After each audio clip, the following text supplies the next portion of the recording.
నమస్కారం. నా పేరు Sriram Sharma. Government of India కిరాయిదారుని కాపాడడానికి ఒక కొత్త స్ట్రాంగు చట్టం చేయడం జరిగింది. ఓనర్ కిరాయిదారుని అన్యాయంగా అక్రమంగా ఇంటిని ఖాళీ చేయించకుండా భారత ప్రభుత్వం ఈ రూలు ప్రవేశపెట్టడం జరిగింది. ఇక ల్యాండ్లార్డు కిరాయిదారుని సడన్గా ఖాళీ చేయించకుండా కేంద్ర ప్రభుత్వం ఈ రూల్ని ఏర్పాటు చేయడం జరిగింది.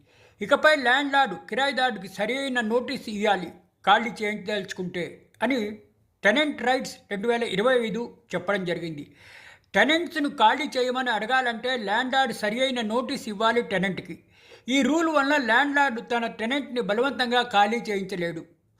ఒకవేళ ల్యాండ్లార్డ్ సరైన నోటీస్ ఇవ్వకపోతే కిరాయిదారుడు కోర్టుకు వెళ్ళి హక్కును కలిగి ఉన్నాడు రక్షించుకోవడానికి, ఈ అన్లాఫుల్ నోటీస్ని ఛాలెంజ్ చేయడానికి. ఇకపై కిరాయిదారుడికి తన ల్యాండ్లార్డ్ బలవంతంగా ఖాళీ చేయాలన్న భయం తగ్గే అవకాశం ఉంది ఈ కొత్త చట్టం ప్రకారము కేంద్ర ప్రభుత్వం చేసినందుకు. ఈ కిరాయిదారుని కాపాడడానికి కొత్తగా కేంద్రం ఈ చట్టాన్ని చేయడం జరిగింది. ఇది చాలా అంటే చాలా ఆహ్వానించవలసిన విషయం అని అందరూ అనుకుంటున్నారు.